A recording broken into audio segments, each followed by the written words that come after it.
The Dennis Planning Department is being asked to review a rezoning of Old Wharf Road from resort residential to R60. There are two distinct and different issues that the Planning Board needs to consider. The first is the appropriateness of the zoning proposal, and the second is the potential impacts. First, we'll take up the appropriateness of the zoning proposal. The Zoning Act under Section 4 states that any zoning ordinance or bylaw which divides cities and towns into districts shall be uniform within the district for each class or kind of structure or uses permitted. The intent of the rural residential area which is proposed for this rezoning is to protect open space and preserve and enhance scenic views. The zoning has predominantly been implemented in areas that are wide open spaces.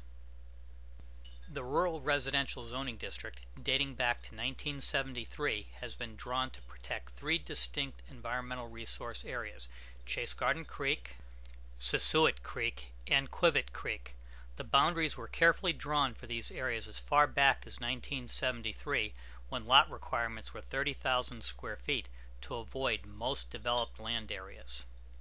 Pockets of existing developed areas were surrounded by the rural residential designation, rather than placing homes into immediate non-conforming status. The rural residential designation covered marsh areas, farms, and significant undeveloped tracts of land along the sensitive water bodies. The boundary ended at street lines and property boundaries of properties developed prior to 1973. The petitioned zoning change does not reflect either the history of the rural residential zoning district, nor does it match its intent of protecting low-density, environmentally sensitive areas from development.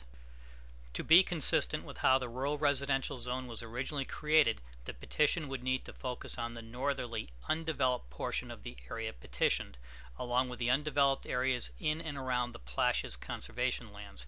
The proposal should also leave the densely developed areas out of the proposed boundaries of the rural residential zone.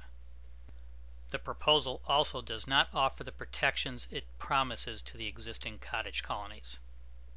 Chapter 40A, Section 6 governs how changes to pre-existing non-conforming structures and uses are judged.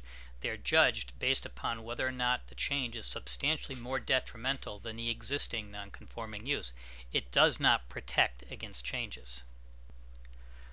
While Dennis won a court case in the early 70s that states we can regulate the change of cottage colonies to year-round housing, the Fitzsimmons versus Chatham case establishes that cottages are a form of single-family structure, and that the Board of Appeals in reviewing it must identify the nature of the nonconformity and determine whether the change is substantially more detrimental. As we think about the potential impacts of Article 12, we have to understand that it continues the nonconforming standard. Change will be guided by not substantially more detrimental determinations by the Board of Appeals. It will allow 35-foot tall structures above finish grade. It will allow 2.5-story homes, and it does not limit the size of individual structures.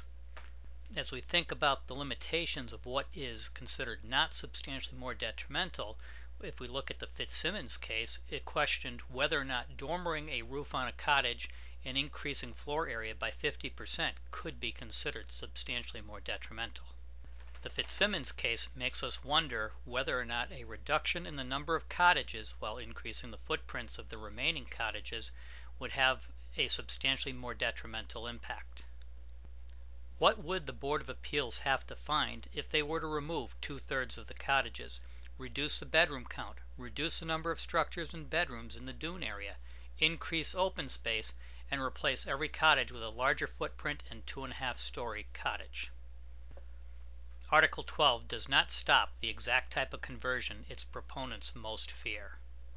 The petition seeks to undo the efforts of the Dennis Economic Development Committee, landowners, and owners of cottages and recreational vehicles most directly impacted by the proposal, a proposal that was unanimously supported by the Dennis Planning Board on October 18, 2010.